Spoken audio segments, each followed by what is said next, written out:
Welcome to Soft Hour Library. Tonight's story begins now. Close your eyes and rest.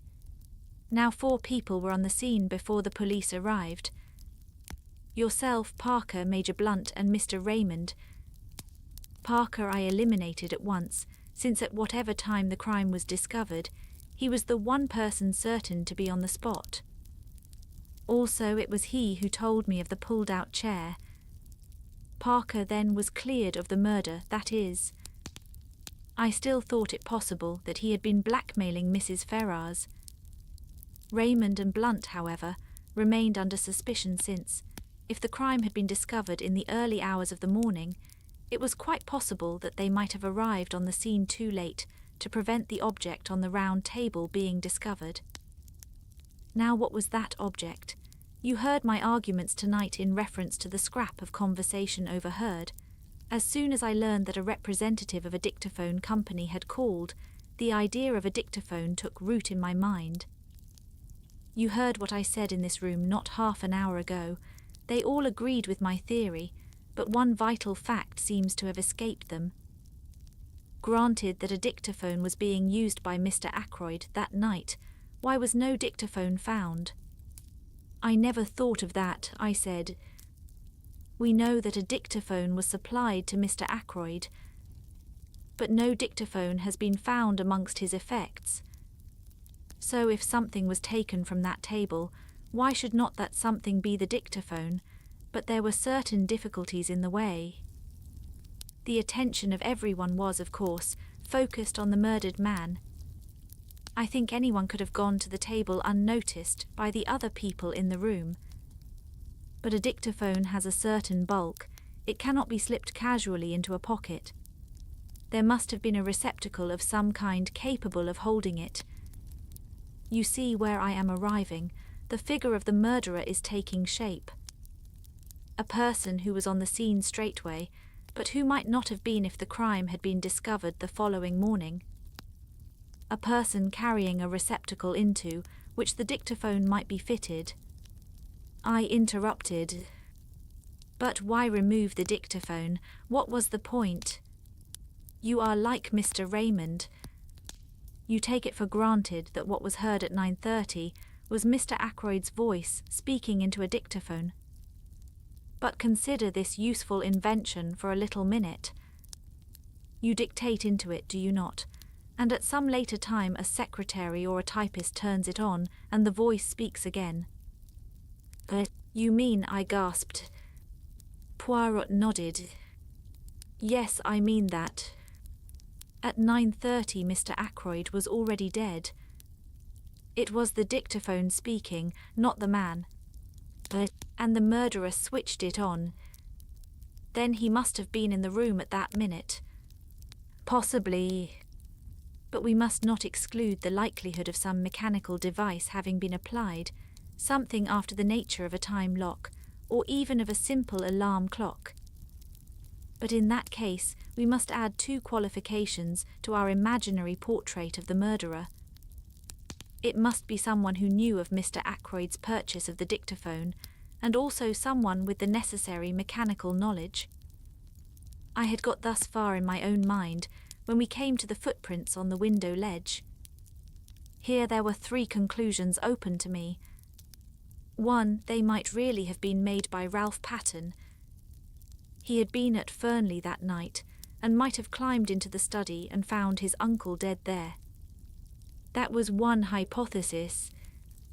2, there was the possibility that the footmarks might have been made by somebody else who happened to have the same kind of studs in his shoes. But the inmates of the house had shoes soled with crepe rubber, and I declined to believe in the coincidence of someone from outside having the same kind of shoes as Ralph Patten wore. Charles Kent, as we know from the barmaid of the Dog and Whistle, had on a pair of boots clean dropping off him. 3, those prints were made by someone deliberately trying to throw suspicion on Ralph Patten. To test this last conclusion, it was necessary to ascertain certain facts.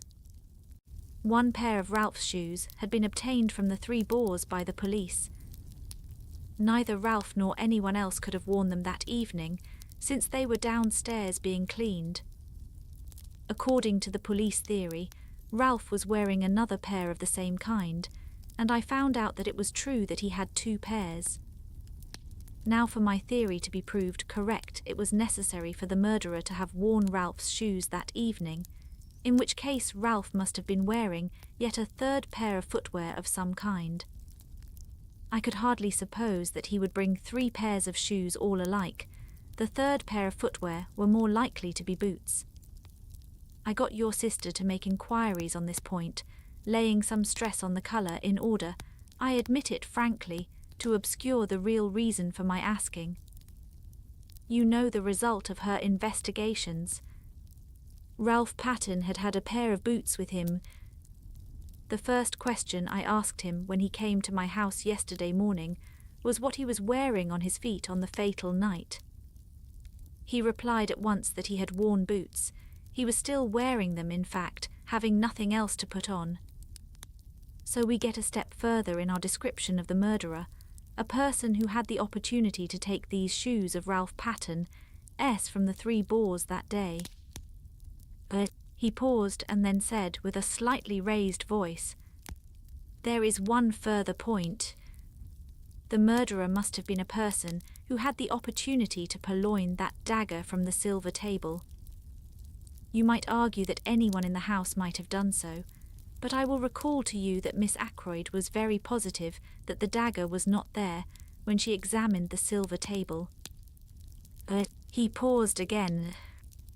Let us recapitulate, now that all is clear. A person who was at the 3 Boars earlier that day, a person who knew Ackroyd well enough to know that he had purchased a dictaphone, a person who was of a mechanical turn of mind, who had the opportunity to take the dagger from the silver table before Miss Flora arrived, who had with him a receptacle suitable for hiding the dictaphone, such as a black bag, and who had the study to himself for a few minutes after the crime was discovered, while Parker was telephoning for the police. In fact, Dr. Shepherd, Chapter 26, and nothing but the truth. There was a dead silence for a minute and a half. Then I laughed. "You're mad," I said. "No," said Poirot placidly. "I am not mad. It was the little discrepancy in time that first drew my attention to you, right at the beginning." "A discrepancy in time?" I queried, puzzled. "But yes. You will remember that everyone agreed, you yourself included, that it took 5 minutes to walk from the lodge to the house, less if you took the short cut to the terrace. But you left the house at 10 minutes to 9, both by your own statement and that of Parker, and yet it was 9 o'clock as you passed through the lodge gates. It was a chilly night, not an evening a man would be inclined to dawdle. Why had you taken 10 minutes to do a 5 minutes walk? All along I realized that we had only your statement for it that the study window was ever fastened. Ackroyd asked you if you had done so. He never looked to see. Supposing then that the study window was unfastened, would there be time in that 10 minutes for you to run round the outside of the house, change your shoes, climb in through the window, kill Ackroyd, and get to the gate by 9 o'clock? I decided against that theory since in all probability a man as nervous as Ackroyd was that night would hear you climbing in, and then there would have been a struggle. But supposing that you killed Ackroyd before you left, as you were standing beside his chair, then you go out of the front door, run round to the summer house, take Ralph Patten's shoes out of the bag you brought up with you that night, slip them on, walk through the mud in them, and leave prints on the window ledge. You climb in, lock the study door on the inside, run back to the summer house, change back into your own shoes, and race down to the gate. I went through similar actions the other day when you were with Mrs. Ackroyd. It took 10 minutes exactly. Then home and an alibi, since you had timed the dictaphone for 9:30. My dear Poirot, I said in a voice that sounded strange and forced to my own ears, you've been brooding over this case too long. What on earth had I to gain by murdering Ackroyd? Safety. It was you who blackmailed Mrs. Ferrars, who could have had a better knowledge of what killed Mr. Ferrars than the doctor who was attending him. When you spoke to me that first day in the garden, you mentioned a legacy received about a year ago. I have been unable to discover any trace of a legacy.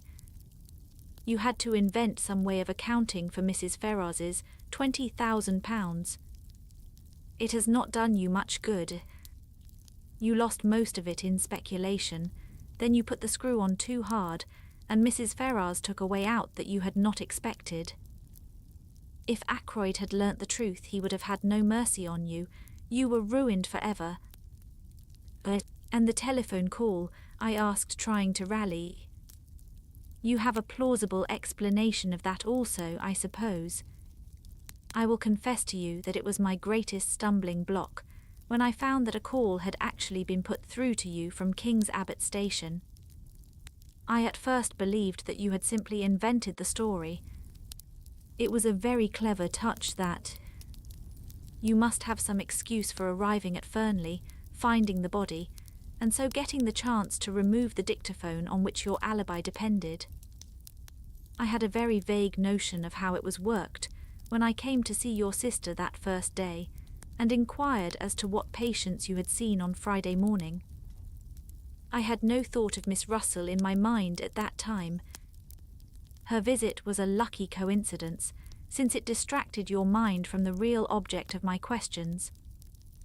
I found what I was looking for. Among your patients that morning was the steward of an American liner.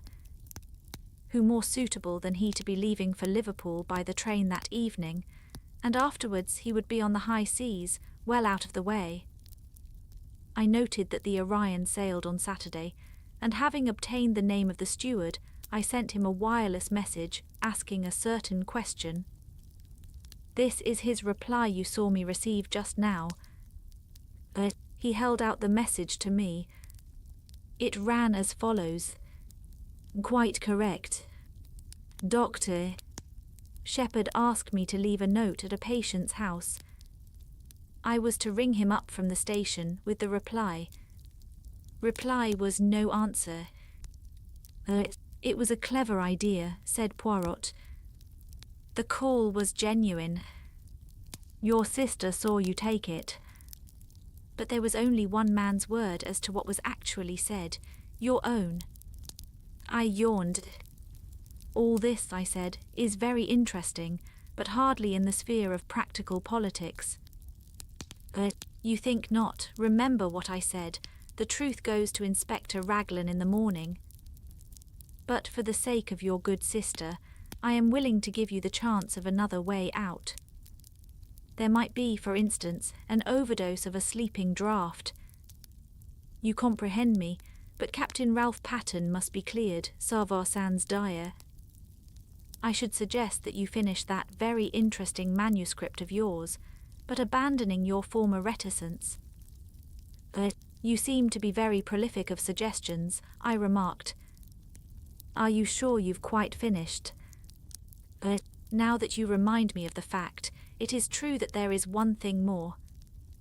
It would be most unwise on your part to attempt to silence me as you silenced M. Ackroyd.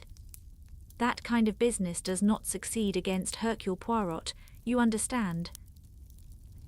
My dear Poirot, I said, smiling a little, whatever else I may be, I am not a fool. I rose to my feet. Well, I said with a slight yawn, I must be off home. Thank you for a most interesting and instructive evening. Poirot also rose and bowed with his accustomed politeness as I passed out of the room. Chapter 27. Apologia. 5. M. I am very tired, but I have finished my task. My arm aches from writing. A strange end to my manuscript. I meant it to be published some day as the history of one of Poirot's failures. Odd how things pan out. All along I've had a premonition of disaster, from the moment I saw Ralph Patten and Mrs. Ferrars with their heads together. I thought then that she was confiding in him. As it happened, I was quite wrong there, But the idea persisted even after I went into the study with Ackroyd that night, until he told me the truth. Poor old Ackroyd. I'm always glad that I gave him a chance. I urged him to read that letter before it was too late. Or let me be honest, didn't I subconsciously realize that with a pig-headed chap like him, it was my best chance of getting him not to read it? His nervousness that night was interesting psychologically. He knew danger was close at hand, and yet he never suspected me. The dagger was an afterthought. I'd brought up a very handy little weapon of my own, but when I saw the dagger lying in the silver table, it occurred to me at once how much better it would be to use a weapon that couldn't be traced to me. I suppose I must have meant to murder him all along. As soon as I heard of Mrs. Ferrars's death, I felt convinced that she would have told him everything before she died. When I met him and he seemed so agitated, I thought that perhaps he knew the truth, but that he couldn't bring himself to believe it, and was going to give me the chance of refuting it. So I went home and took my precautions. If the trouble were after all only something to do with Ralph, well, no harm would have been done. The dictaphone he had given me 2 days before to adjust. Something had gone a little wrong with it, and I persuaded him to let me have a go at it instead of sending it back. I did what I wanted to it, and took it up with me in my bag that evening. I am rather pleased with myself as a writer. What could be neater, for instance, than the following? The letters were brought in at 20 minutes to 9. It was just on 10 minutes to 9 when I left him, the letter still unread. I hesitated with my hand on the door handle, looking back and wondering if there was anything I had left undone. All true, you see. But suppose I had put a row of stars after the first sentence, would somebody then have wondered what exactly happened in that blank 10 minutes? When I looked round the room from the door, I was quite satisfied. Nothing had been left undone. The dictaphone was on the table by the window, timed to go off at 9:30. The mechanism of that little device was rather clever, based on the principle of an alarm clock, and the armchair was pulled out so as to hide it from the door. I must admit that it gave me rather a shock to run into Parker just outside the door. I have faithfully recorded that fact. Then later, when the body was discovered, and I had sent Parker to telephone for the police, what a judicious use of words, I did what little had to be done. It was quite little, just to shove the dictaphone into my bag and push back the chair against the wall in its proper place. I never dreamed that Parker would have noticed that chair. Logically, he ought to have been so agog over the body as to be blind to everything else. But I hadn't reckoned with the trained servant complex. I wish I could have known beforehand that Flora was going to say she'd seen her uncle alive at 9:45. That puzzled me more than I can say. In fact, all through the case there have been things that puzzled me hopelessly. Everyone seems to have taken a hand. My greatest fear all through has been Caroline. I have fancied she might guess. Curious the way she spoke that day of my strain of weakness. But, well, she will never know the truth. There is, as Poirot said, one way out. I can trust him. He and Inspector Raglan will manage it between them. I should not like Caroline to know. She is fond of me, and then too she is proud. My death will be a grief to her, but grief passes. When I have finished writing, I shall enclose this whole manuscript in an envelope and address it to Poirot. And then what shall it be? Vernal, there would be a kind of poetic justice. Not that I take any responsibility for Mrs. Ferrars's death. It was the direct consequence of her own actions. I feel no pity for her. I have no pity for myself either. So let it be vernal. But I wish Hercule Poirot had never retired from work and come here to grow vegetable marrows. The end.